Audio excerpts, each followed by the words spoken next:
Boom! All right. Hey, welcome. It's the Genesee County Compassion Club Show. Doo-doo! Hello, hello. Hello, hello. Happy Wednesday, everybody. It's February. It's freezing, and we're here in Flint. What's up?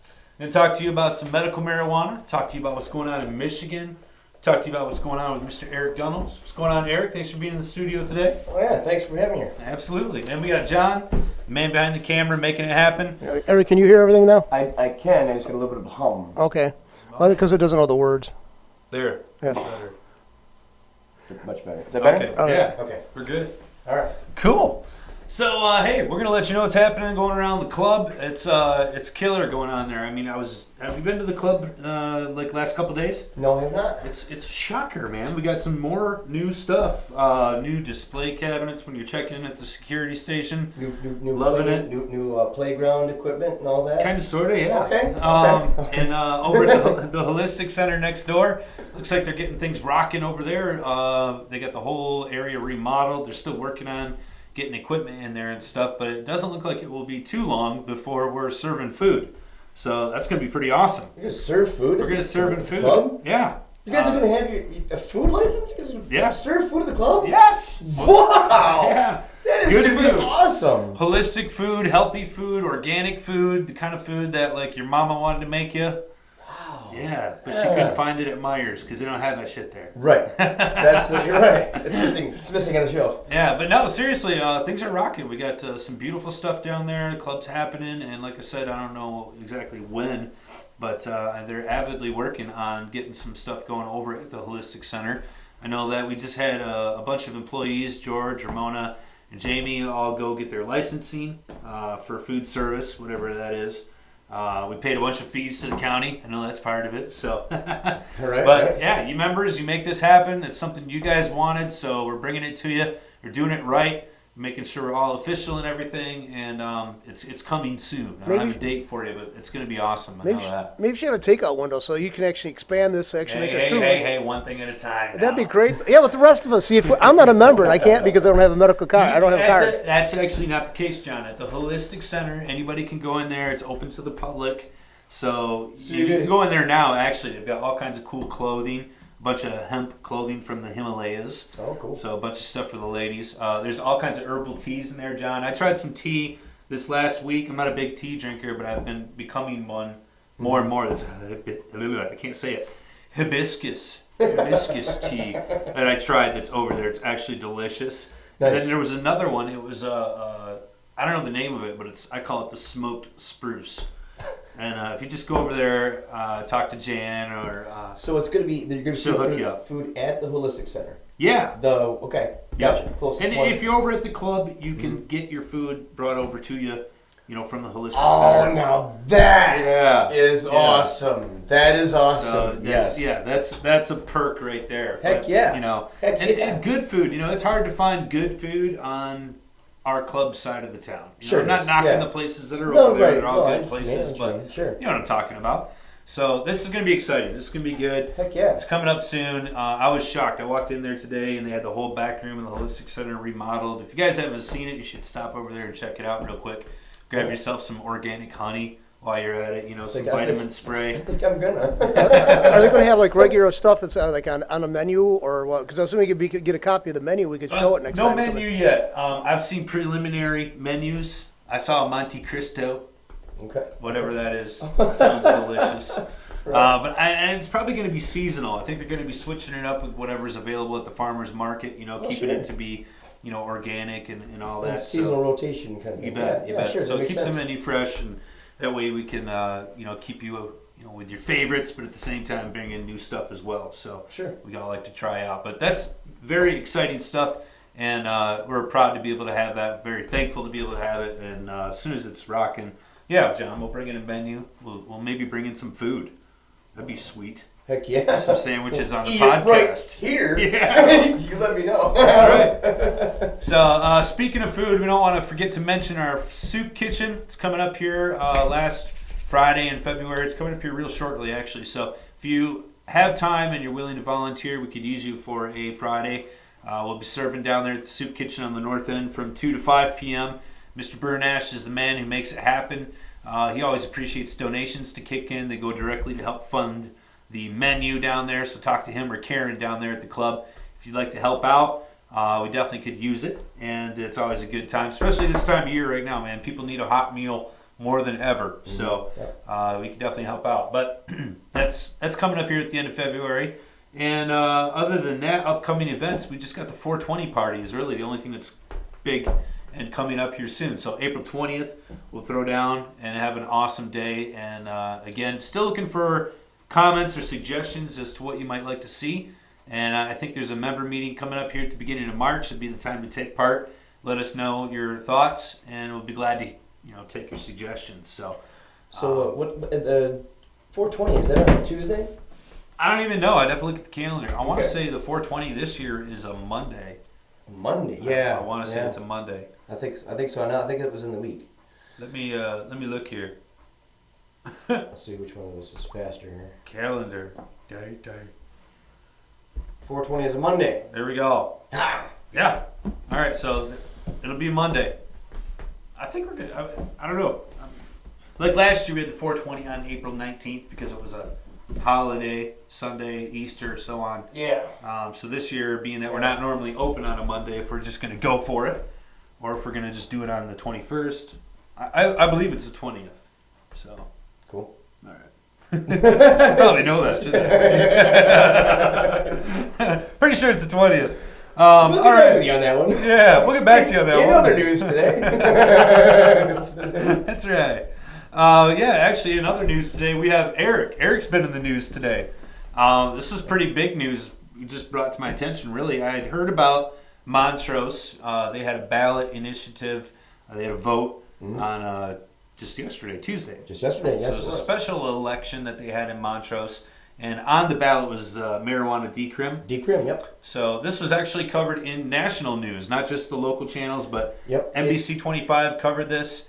Mr. Gunnels is one of the people that was lucky enough to be interviewed to bring the positive side of the argument. Of course, he had opponents and so on. Sure, like Governor Rick Schneider. Yeah, the governor. The governor. But real quick recap, Eric. Tell us what were they voting on exactly in Montrose? Just basically decriminalization of up to 1 ounce of marijuana on private property for adults 21 years and older. Okay. So that's basically it. I mean, I didn't read the exact language, but that's the gist of it. Okay. The majority. So the local law enforcement would have the ability there to look the other way if an adult is using cannabis on private property. Period. Sure. So. Sure. And up to including possession of 1 ounce. Yes. Okay. So pretty straightforward. Pretty straightforward. Yep. It still gives the state police or county police, or even local, really, police, they still have the ability by constitutional law, state law. State law. They could cite you under state law, but if it was their own city police, I would. Chances are they'd follow the. Chances are they would follow it, and I would assume that it would be embarrassing and sort of insulting to the everybody if they didn't. If they did pass it, right. If they did pass it, they didn't follow it. Right. Which in fact it did not pass. It fell short by. It did. Just a few votes. Is that correct? It did. It failed. 88 yeses and 120 noes. Wow, so really real small voter turnout, talking 200 people here. Sure. And a difference of about 40 people made the difference. Basically, similar kind of thing to what happened out here in Lapeer. If you remember back in November, the Lapeer ballot initiative there for de-crim in the city of Lapeer, that also failed by, I think it was less than 10 votes, if I remember correctly. So real small margin. And, when you have these local voter votes, sure. when you have these local small cities, elections, especially when they're not in tune with a larger election like gubernatorial or presidential, a lot of people don't turn out. The breakdown of that is kind of we analyze it a little bit like this. A bigger city obviously has a wider variety of demographics, where we notice that those people are more prone to vote yes. We notice that cities out in the rural in the country, and they tend to be more, retirement folks, older folks that have been there a long time, that haven't moved. So I think for the most part, just for everyone to kind of keep in mind, if you were thinking about doing this in your own community, take the time, do the due diligence to really investigate and feel out the community and see if the if your averages, yes and no's, how they are. I mean, just because you get the adequate number to sign on the To get it on the ballot. get it on the ballot does not necessarily mean, and honestly, when we saw the number of ballots cast, like someone had texted me later on, like an hour, 2 hours before the poll closed, and said there was like 177 in. I assumed that number was a reflection of a good turnout.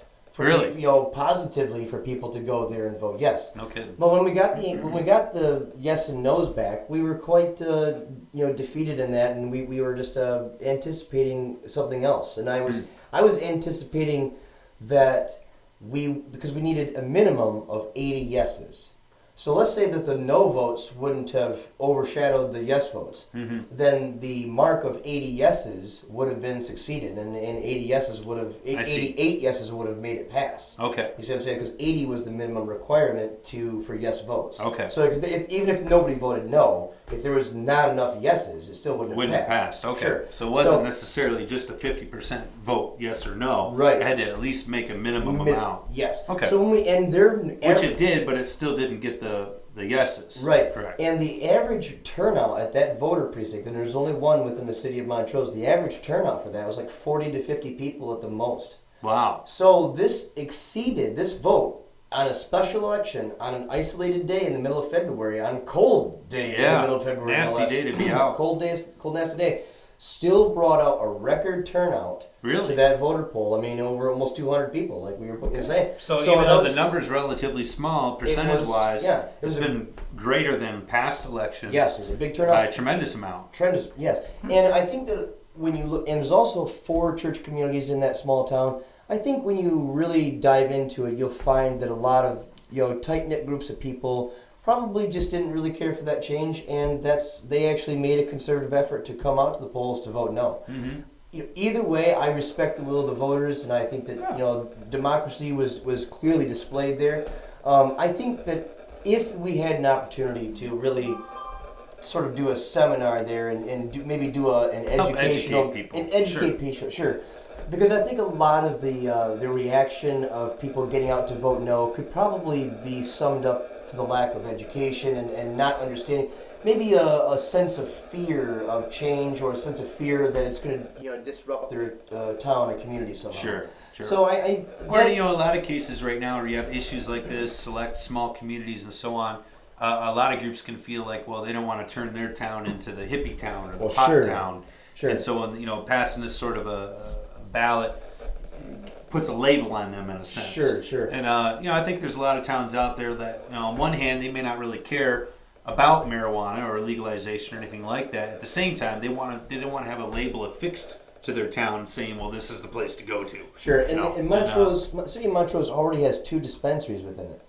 So so clearly, I mean, to an extent, the community is okay. Right. With people having access, certainly on a medicinal basis. Right. We did assess that, and my hometown is Clio, so I've neighbored Montrose my whole life. Right. So I've known people and I have friends in Montrose. So I've pretty much had a good feeling myself that Montrose was quite friendly. Then that the city that the friendliness would reflect that vote. Mm-hmm. But we have been proven wrong before. We've been surprised before. I think elections always have a way of surprising people, and I think that's an interesting thing. But all in all, I think we could certainly take away some things that we've learned here, pros and cons, and certainly learning from this process will make us better at choosing the next locations. As well as, my interview with Elsie Loahes, I thought was excellent. I thought that it was great to rekindle a connection with Elsie. She interviewed me 3 years ago and for the cause of medical marijuana. So I thought this was a good rekindling of an interaction, and I think good media correspondence was good there. So very cool. Yeah. Well, we want to play that audio clip for you. It's about 7 minutes long from the news coverage that we were talking about. This is from NBC 25. And what was the interviewer's name again? Ilse. Okay. All right. Well, we're going to play the clip for you now, so check this out. Listen. There's no video? No. Just audio? No, it's not working. Okay. Yeah. Here we go. There we go. County a marijuana proposal specifically in Montrose. Voters will decide whether or not to legalize the possession or the transfer of less than an ounce of marijuana. And NBC 25's Ilse Lujan Hayes joins us live with Montrose with the story. Good morning, Ilse. Good morning, Joel. Well, right now in Michigan, they ban the use and possession of marijuana unless it's medical marijuana. Now, you may remember back in November, 6 Michigan communities passed marijuana decriminalization measures, which is the term that is used. That included Port Huron, Mount Pleasant, and Saginaw. Now, 5 others rejected similar proposals. Today, Montrose voters will decide which group they will join. The big question many are asking, does legalizing marijuana in this manner put the communities in potential conflict with the state law? Well, that's one of the questions we will be looking at this morning. Also coming up this morning, around 5:30, hear from a marijuana advocate who played a role in the push to have the proposal placed on the ballot here in Montrose. Then during our 6 o'clock news hour, hear from an author who is a marijuana legalization opponent. So be sure to stick around. We're going to be covering this very, very controversial proposal coming up. For now, live in Montrose, Ilse Lujan Hayes, NBC 25. Good morning, Joe. Well, there are already 6 communities that have passed marijuana initiatives. My next guest is hoping Montrose joins them. Now, Eric Gunnels is a marijuana advocate. Good morning. He joins us right now. Now, Eric, I actually met you back in 2011. You had, you attempted to run a medical marijuana business, but you're now a Thetford Township trustee. What is your connection to Montrose? Well, I just came to Montrose because I wanted to see this election day possible. I know that the organizations that have put this forth and the community individuals that have helped to create this possible in Montrose, and I'm just here to see the will of the voters be heard today. So. Let's talk about the wording. I mean, what exactly does this mean? We talk about, marijuana only on private property, and then they use the word transferring. What exactly does that mean? Well, simply like alcohol, if you were you're on private property and you were sharing drinks with some friends, we wouldn't want people or adults, responsible adults, to be arrested for simple possession and use on their private property. Now, currently, Michigan bans the use and possession of marijuana. But if this passes, let's talk about it. If I'm in a home and I have less than an ounce of marijuana, the local police will not. They shouldn't bother me, but state police can. State police can still cite you under state law, but law enforcement should respect the will of the voters. I think that for the most part, law enforcement will respect that and leave people alone in their own homes. All right, Eric, you're going to be sticking around, and we're going to continue to show and talk about both views. Coming up a little later, hear from a former drug policy advisor to several presidential administrations. You're going to hear from him, and we'll get response from Eric. For now, live in Montrose, Ilse Lujan Hayes, NBC 25. Now, one of the big stories we're following this morning is in Genesee County. A marijuana proposal on the ballot in Montrose could mean possessing and transferring less than 1 ounce of marijuana that would make it legal. And that's where NBC 25's Ilse Lujan Hayes joins us from this morning in Montrose. Good morning, Ilse. Good morning, Joel. This morning we are talking about both sides of the marijuana initiative here in Montrose. Now, joining me once again is Eric Gunnels. He is a former medical marijuana dispensary owner, and you are also a marijuana advocate and currently the Thetford Township trustee. Thank you for being with us. Now, before we get to our interview, I'm going to have you respond to a statement made by a marijuana opponent. So let's take a look at some video right now. Kevin Sabbath is a former drug policy advisor in several presidential administrations. Now, the author of Reefer Sanity, 7 Great Myths of Marijuana.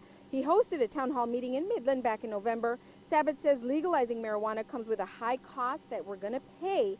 Now, take a listen at a soundbite. This is for our viewers, and then we're going to have Eric respond. Take a listen.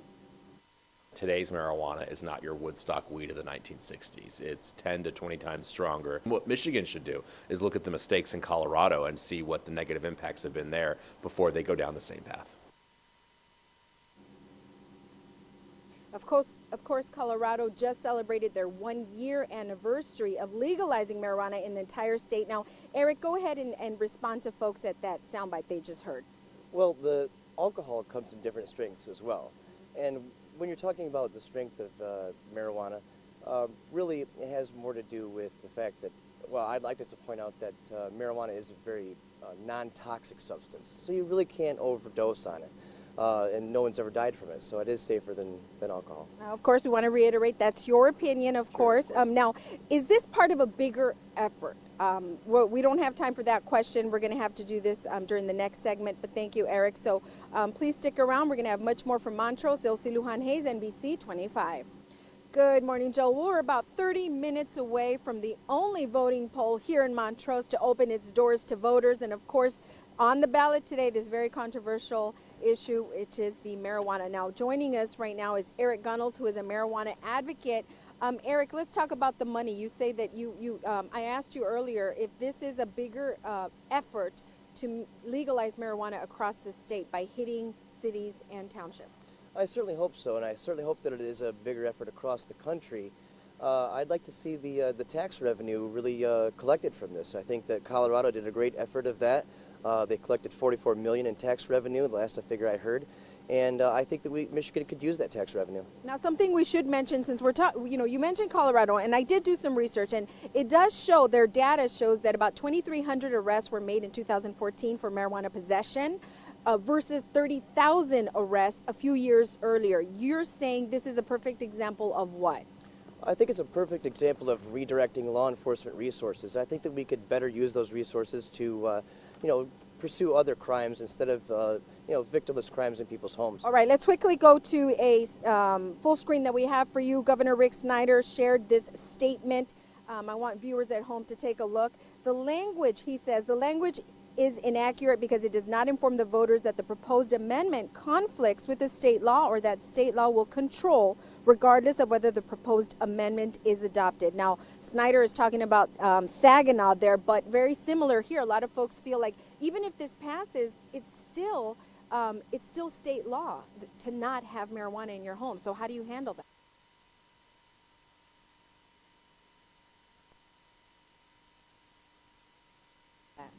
Well, it may be, but I think the main effort here is to also show our lawmakers at the state level that Michigan's ready to see this kind of change. I think that the voters certainly have spoken in countless other cities across the state of Michigan. We've certainly seen other ballot initiatives pass. I hope this one does too, and I look forward to it. All right, Eric, thank you so much for spending your morning with us. And of course, NBC 25 will continue to follow this very big story here in Montrose. Live in Montrose, Ilse Lujan Hayes, NBC 25. All right, Ilse, thank you. Ilse live for us this morning in Montrose. NBC 25 and Ilse Hayes. Thank you, Eric, for being out there at 5:30 in the morning for no good reason. He's on site. He's voting now. I see it in his hand. They're opening the doors. They're letting all 3 people in. Yeah. Yep, we're back to you though. So no, I just want to make sure that you knew you're on streaming. So Yeah. okay. No, But, that's fine. That's good. Yeah, you gotta love the sensationalism of news Of today. course, but of course. at least they're covering the story. They're talking about it. And like the governor says, he says people are not properly informed, that it conflicts with state law, that state law is going to supersede, so on and so forth. I think people are well informed of that issue, and it does throw up this little bit of a gray area, black cloud over that ballot question. And so I think that question itself, personally, I think that question's more risky on a ballot today than legalization. Sure. I think if you just put legalization out there on the ballot and say, hey, if you're over 21, yes or no, here we go, people will have a clear-cut shot at really, going to the ballot with just a clear mindset of, okay, this is going to do this, or it's not going to do this. And with de-crim, it raises up that gray area. It does. What good is it if state law still overrides it? You know what I mean? What's the officer? He just flips a coin and decides which law he wants to enforce or rule under. So personally, I think de-crim's a more sketchy ballot question than legalization itself. But that's just my opinion. And the other question I think that is raised as soon as we bring up the conversation legalization, because in a sense, I know exactly what you're saying, decriminalization versus legalization, but in a sense, we don't even know what legalization is or would look like. You know what I mean? And like what does that actually mean? I mean, like, does legalization mean that you know, anybody can just grow 10,000 plants? Just, you know? And then, I mean, you know, yeah. these are, you know, all of a sudden it's But I like, think people are looking at states like Colorado and they're saying, well, those questions can be answered. sure. You know what I mean? And Sure. and it's just like, you know, well, yeah, any new industry that goes out there, people are going to have questions. People that aren't in the industry are going to be able to throw those questions up in a legitimate manner and have to be responded to, even though they really have no business doing so. Sure. You know, it'd be like you or I walking into the next nuclear power plant and giving them questions as to the viability of, you know, whether or not this is environmentally safe or Right. physically feasible, Right, or we you know, have no clue. we don't know what we're talking about, just Right. like they don't know what they're talking about when it comes to marijuana. Yeah. And I think that it does bring up this need for education, like you're talking Sure. about. But I think that educating the general public on why there's a need for decriminalization and just asking them the question on whether or not you feel marijuana should be legalized for adult use doesn't require education. Right, It's just, right. do you know, and people are already aware. I think that they are ready, Eric. Yes, I agree. I think do they're too. ready. I do too. I think they are ready. Even though the vote in Montrose was a fail, I still think that across Michigan you will see that the numbers of recent polls that have been done over the last few years show a consistent majority is ready for this change. You know, I'd like to point out that it's when we talk about these things, it's really difficult because we get into a conversation, and I know that legislation is approaching the Capitol level. I've been told that there are organizations that want to take over this, you know, the whole growing of Michigan. There's talk of you know, a company taking over the medical thing. There's talk of a company erasing the medical thing and going just for total legalization, and they still want to grow all the plants. Right. So really, this is really, and I think this is the message that most patients and caregivers need to recognize right now, that, you know, we're being attacked on the front of who's gonna control the business of this. It's a power grab. Yeah. It's a power grab for who's going to be making the money on the cannabis that you buy. Whether you go to a local community dispensary or compassion club and you obtain it from a caregiver in the manner that we've been doing in the last 5 years, or if it's simply going to be sold next to the pack of cigarettes on the convenient shelf of a gas station. These are questions that we have to be attentive to, and we have to be able to be there. I, for one, I am not ready to see a legalization ballot measure that erases the Michigan Medical Marijuana Act in favor of a blanket legalization. No, I don't think that's necessary and at I've been all. told that's what one organization is looking forward to doing. Well, of course, you know, there's going to be an organization out there that's going to represent greed. Absolutely. There you go. And, Right. you know, that kind of company obviously is saying, we're the only ones who should be able to put this out there. We're the only ones who should be able to make money from this. Right. You know, that kind of thought right there, I think it's archaic. It's obviously monopolizing. Sure. I hope that our legislature is able to listen to the people enough Yes. to allow them to continue home cultivation. Yes. But, you know, you look at Colorado, you've got an existing previous medicinal system in place that is still operational, Yep. and you have a new recreational system that is now obviously, you know, 12 months into the program doing just fine. Sure. And they exist side by side. Side by side. So I don't think you have to have one or the other. I agree. Obviously you don't. So, you know, if we're going to go with legalization and it's going to be, you know, Kmart running it all or whoever, Right. you can do that without affecting the current system or model. And with Snyder's background and his connections, I would definitely be I'd be watchful of his connections, trying to be on the board so they can actually step in, pass the legislation, step in and be the sole provider, Yeah. medical and recreational There's marijuana. some I could very see that large, happening you with know, that. There large is, yeah. agricultural and pharmaceutical bodies Yeah. in Michigan, huge companies with a whole lot of money. So obviously they're going to, you know, get in the game if they want to. I think it's our job to make sure that we continue to be in the game. It is our job. It is our job, Jeremy. We have to we have to inform everybody that if we want to keep and maintain what we have, and we want to expand upon what we have through legislation or other ways, for a policy and a system that supports us and what we originally voted for. I think that we need to be very attentive to what is happening in Lansing. I think we need to keep, like 2015 is gearing up to be one of the most hairpin raising, years. I think this is going to be the year where, we make or break it. And I think that we're going to have a challenge and a fight on our hands because, like you pointed out, and this group is out of Oakland County. So, do not underestimate the amount of money that is there. I mean, Oakland County is the second most wealthiest county in the whole country. Yep. Second only to Orange County, California. Yeah. So there's a lot of money. And they're taking a different role. You used to have guys like Bouchard, who's the Oakland County Sheriff down there, be totally anti, marijuana. Sure. And now he's actually coming out and saying, different things on how to responsibly run businesses and so on and so forth. This is a change and a shift, but it's like you're saying, it comes with some black flags that need to be raised, and I think that we obviously, for those of us that have been around, this is no surprise. Right. But I think we have to take a look at the economy here and other things involved as well. So what's really going to scare me the most, and here's where I want people to really hear us out on this one, is I think that they're going to use the type of power grab where it's like putting a carrot in front of someone, the horse's face, and getting it to move. And they're going to put the carrot in front of us, and they're going to say, hey, you can get legalization, but no more home growing. You know what I mean? Mm-hmm. And my fear is that many of us want legalization. I personally am not ready to give up the Michigan Medical Marijuana Act and the right to grow. I simply want to do everything I can to fight for that right. Provide for yourself. Provide for myself, sure. Exactly. And I don't want to be buying some other, rich jerks weed off. Mass manufactured product. I don't want to buy this product. I want to create my own if I can. I've already been doing it, so why wouldn't I? And then that's going to be the power grab, folks. They're going to dangle the carrot in front of your face. They're going to bait us in. They're going to say, look, we want you to, we can give you legalization, but we want to take away your other rights.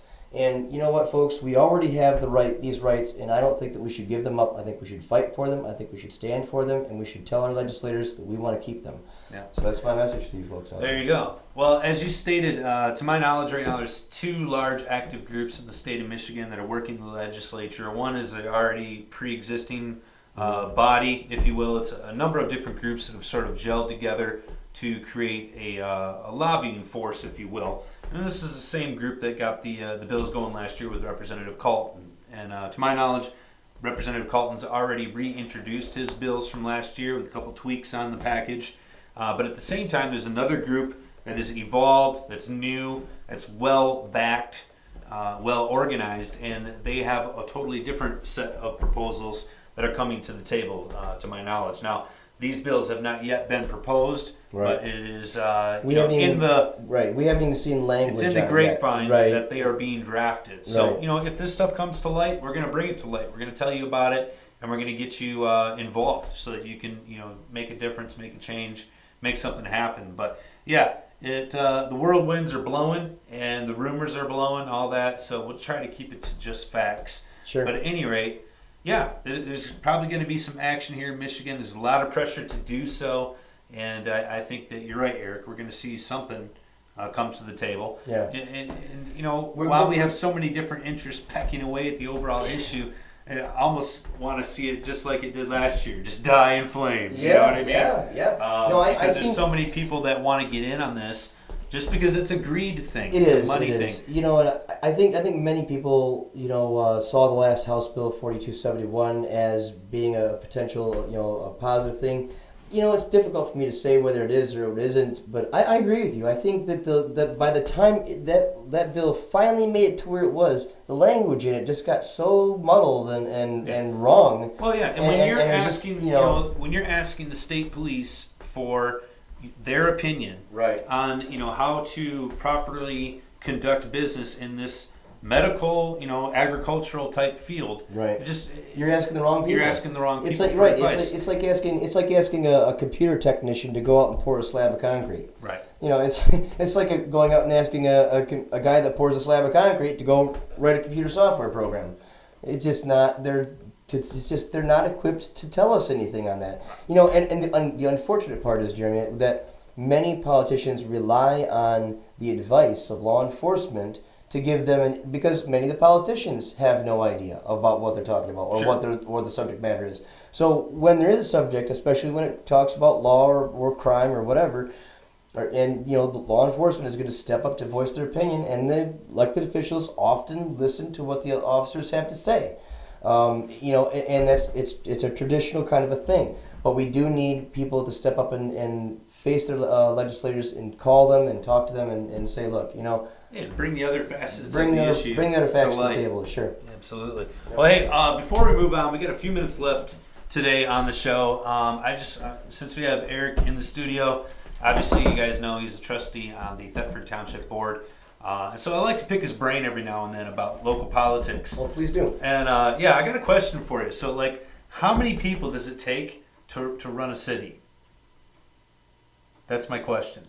Because here in Flint, John, you're with me on this one too. We got the administrator, the manager, the mayor, the councilman, council. yeah.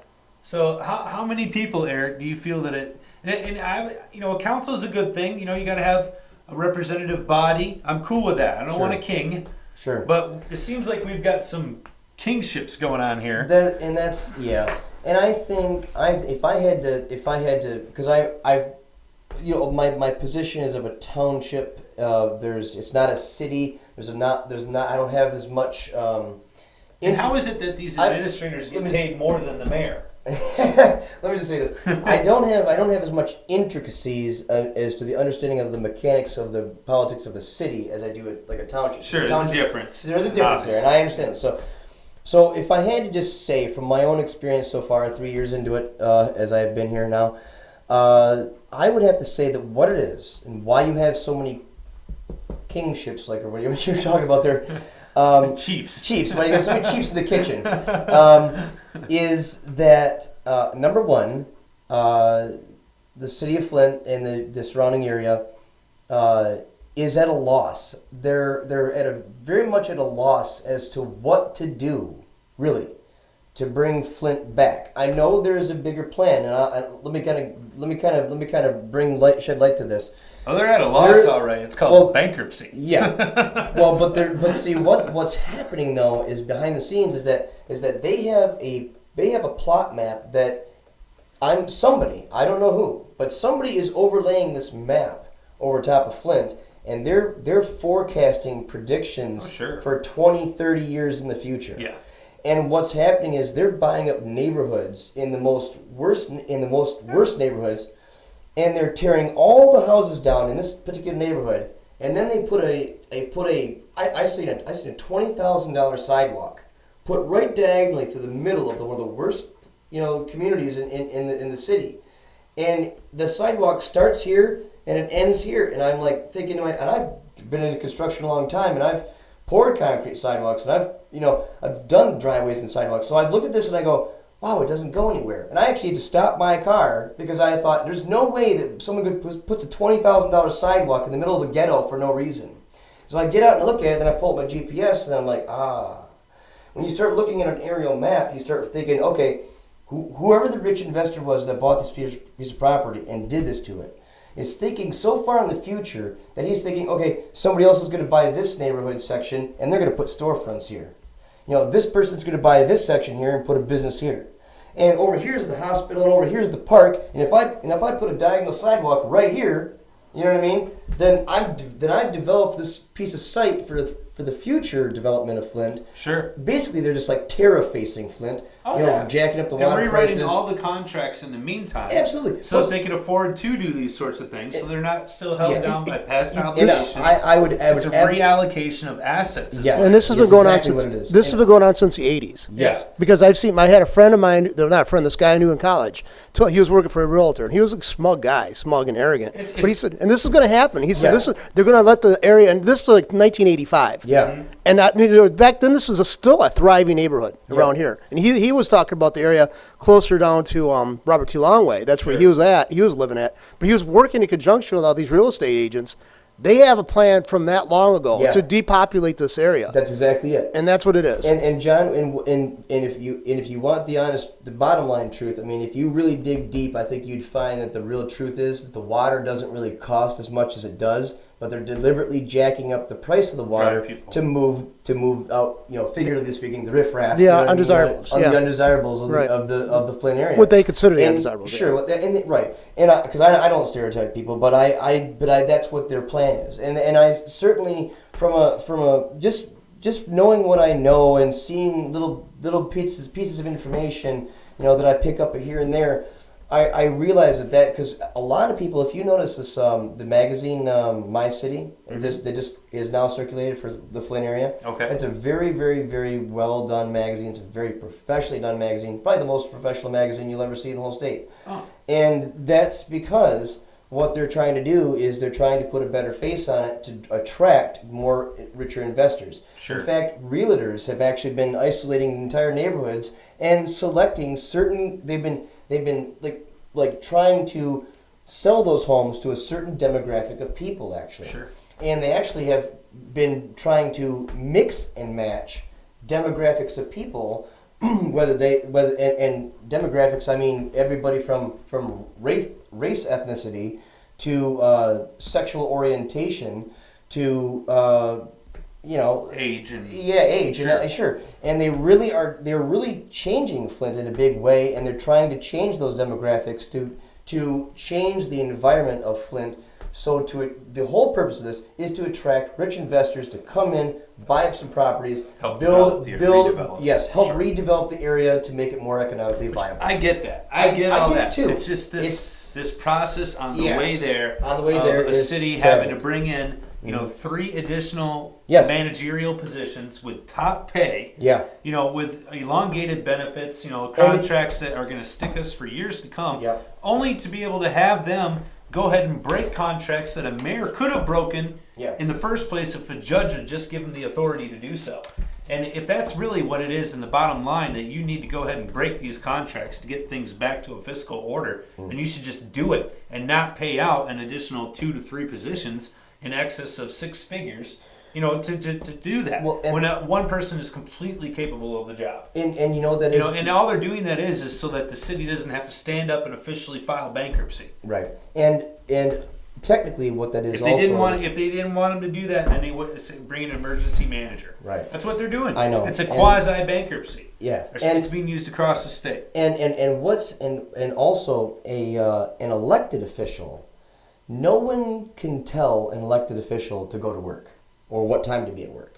You know what I mean? An elected official is an elected official. They have no boss other than the people that themselves, and so an elected official can come and go as they please. So getting back to one of the questions you had, it's not uncommon to see an elected official have the ability to hire someone under them, and then the person that is hired under them often gets paid more than the elected official does, but that person has a time schedule and they have to be to work on time every day and do certain criteria of work.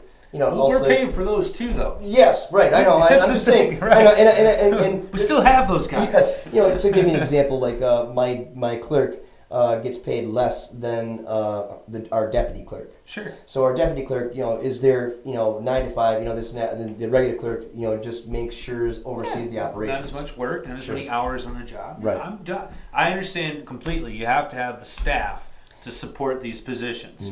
But these are not staff positions. Oh, these and are one more. additional positions. When there's complaints, the complaint department essentially is the executive department or the head department. So if you had an issue, you would go to the supervisor or the mayor.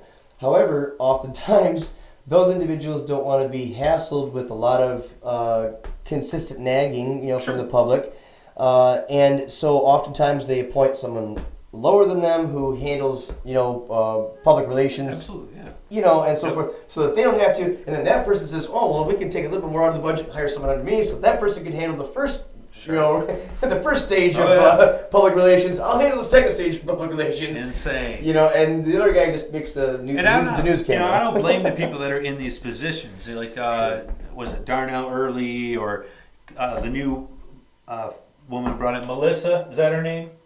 John? You know what? I got to draw. I said, guys, admit my ignorance. I don't know which one. She's a new city administrator there. I think I heard something about it, but I don't know the Melissa, person's name. I think that, or Michelle, I apologize for getting her name. I don't have a problem with these people. They're just doing their job. What I have a problem with is the process. It shouldn't exist. It should not exist, folks, and it's an excess of expenditure that is not necessary. You're right. It's a huge expenditure. Well, it's completely unnecessary. Anytime you have, and this you could pretty much find all the way. You're paying these people to cut your pensions. I'll tell. Listen, not to. True story. I mean, yeah. To cut your police, to cut your firefighters. Yeah. You're paying them. Yeah. You brought in an extra person to eliminate those ones that were actually serving you. Yeah. It's insane, folks. It is, but then again, if you look at government across the board, what you see in a consistent pattern is, if the money is there, we're going to spend it. We're not going to save it. That's the thing, though, you know what Eric, I mean? is that the money has never been there. Oh, we spend the money that is not there. I agree with you. We borrow money to pay Peter to pay Paul, who actually has to pay Jim, who has to pay Fred over here. Yeah. I know. On the federal level, we borrow money from China so we can get to our allies in other parts of the world. Well, if you're borrowing money, you shouldn't be giving it away to anybody else. Yeah. I mean, that's just insane. Well, We're borrowing from ourselves. Right. We could go on and on about that one, but essentially, what I do know is that I'll give you the example of the county road commission. I won't pick on them too bad, but I'm gonna pick on them a little bit right now. Like just today, I see a county road commission truck driving on the road, and he's got his far right snowplow that's off the side of the truck, and he's driving the side of the road, and he's just pushing back the snowbank a little further.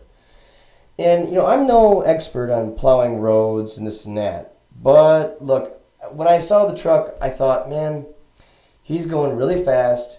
His blade's barely touching the ground. He's really not accomplishing any goal.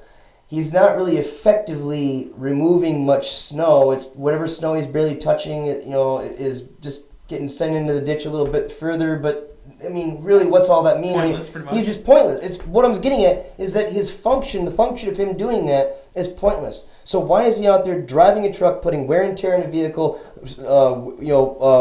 wearing down the snow blade, and why is he wasting the gas? You know what I'm saying, for just that. And then I have to back up and say, as a politician now, I go, he's doing it because if he doesn't do it, he has to stay home and doesn't get paid. Or we're paying him, but he's not doing anything. So there's this idea that we have to, the money's there, we got to snowplow this many times a year, even if it doesn't need it. Right. We got to put so much salt out on the road, Yep. even if it doesn't need it, because if we save that money, budget cuts will start occurring. Right. Because there's a fear that if you don't spend every penny in your budget, that is it. It's going to be reallocated. And Jeremy, you could so take now that everybody same that analysis. has a department is in charge of managing that department is Yes. spending every penny they can because they have to ensure that they get all that money back in their department the next year. And Jeremy, you could take that same philosophy Absolutely. and hold it against every department and bureaucracy across the United States. That is exactly it. Absolutely. And you've got all those job securities tied into that. And in the meantime, we're asking for more sales tax money. Right. But yet we've got a million projects going on. And yet we can't afford more sales tax. Right. Yeah. And yet, so we're on this endless growth paradigm loop that at some point someone has got to say, like me, and I'm eventually going to step up on my own township because we're going broke, and that's the facts of the matter. When we have a budget crisis this year that is going to be tougher than ever to meet in 2015 for my little township. Sure. And new philosophies have to be gained. And I'll tell you one. When I look at my cemetery. You're talking about cemetery. I knew that was going to come up. Well, when you think about it. It's always picking on dead people. When you think about it, our country and our healthcare system, over 80% of the money ever spent on any person in this country will be spent on you in the last 2 weeks of your death. Sure, that makes sense. Okay. Yeah. So the fact of the matter, and that again is another system. So you're proposing the stray dog program. Well, I'm just saying. Look, what we have in this country is not health care; it's really death care. Oh yeah. And so in a sense, charge care. Yeah, right. I mean, you don't have to eat healthy. You just gotta have coverage. Right. Because if you got coverage, you're gonna die on a mattress. So the you can pay premiums. right, and so when you look at that, so when you look at a cemetery, you think, okay, here's a couple $1,000s for a concrete vault. Here's a $100,000 tractor to dig a 6-foot hole and put this thing in. Here's another $6,000 for a casket. We got to mow the lawn. We got to weed whack around the tombstones. We got to have a tombstone moving device so we can get the tractor in the air over top of the taller tombstones to, this and that. What I'm saying is, probably need casket insurance or something like that. And if you look at the amount of money that a person in the community has to spend for a burial, let's say the person dies in the wintertime. Now you've got frost removal. Now it's much more man hours to have to remove the frost. They got to blanket it. They have to go out there and cut the frost. They got to remove the frost. They got to pile the frost. They got to bring in new fresh dirt. They got to bring the thawed dirt in the spring back over there to put over top of it and regrass it. So all that man hours. Okay, you have to think about that for a minute. Is that sustainable? And if you look at the number of people on the planet and you start calculating the number of square footage that it takes to put somebody in the ground, and you calculate like, wow, we got over 7 billion people on the planet. Wow, if we all died right now and we all had to go in the ground right now, are we going to have enough square footage left on the planet to really do that? Start stacking them. So right. So I think that look, I'm all about a proper burial, and I'm all about the solace required to those individuals who need it. You know what I mean? To have a proper burial and to have a place, or maybe a place to go to. So what are you going to change? What's the change? I'm saying that a re-examination philosophically has to be taking place when you examine a cemetery. And you have to ask the question, is the practice of putting people in the ground in the way that we do, is that sustainable for the future? And the answer to that question is not. No, I would agree with that. I think it's extreme. So you've got to stop spending that kind of money. If it's a government-paid funeral service, it should be cremation. But it's not. It's never a funeral service. The township just owns the plot, and you just pay this little service fee for the rental and the burial. The cost of the burial, put it that way. Right. Obviously, if the county's paying for it, they're not going to have a funeral service, right? Right. But cost of burial service, it should be cremation. Yes. If the county's, Yeah. government's got to pick up the tab for that. Cremation. There's no family around, no personal assets to pay for that. Right. There shouldn't be a choice. It should be cremation. Dust to the wind. Here we go. Yep. There's no burial plot. There's no Right. cemetery. Right. There's no hole. I agree, and I agree, and I think that's what we have to do in the wave of the future. And most counties already have crematory type facilities. Right. Townships, whatever. But my point is this: even though we have a cemetery, we are losing money on it, and you cannot continuously practice something and continue to lose money at it and think that it's sustainable for the future. It's not.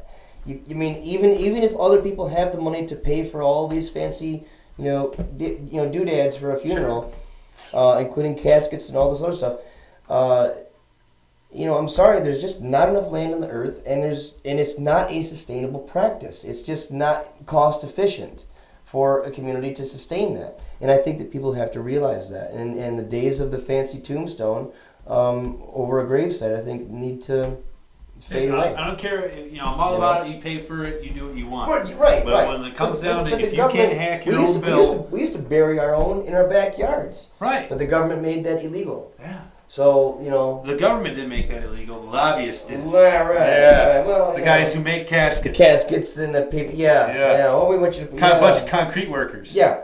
Concrete wall. Yeah. Oh yeah. You know people. I mean, someone got a mold for making septic tanks, and they were like, well, I'm not going to make enough money, molding septic tanks, because not everybody needs a septic system, Not everyone thinks it's as cool as I do. Right, but everybody dies, so let's put everybody in a big concrete vault in a fancy $10,000 casket in the ground. And I think that's just simply not a sustainable practice anymore. I'm with you there. Cool. It's just not. All right, well, we still didn't get an answer on how many people does it take to run a city. It just depends on how much it takes. It's obviously in debate. So, it could be one, it could be a dozen. Whichever your city needs, depending on how much debt your city has, is really the question. Yeah. So, hey, that's all we have for you guys. It was a pleasure to be with you this week. Eric, thanks for coming in the studio, pleasure. definitely. Mm-hmm. John, thanks for being here with us. And you guys, thanks for joining us on this blistery cold day. Try to stay warm, stay safe, and I'll try to catch you here next week on the Genesee County Compassion Club show. You guys have fun down at the club. Smoke one for us. We'll see you here next week.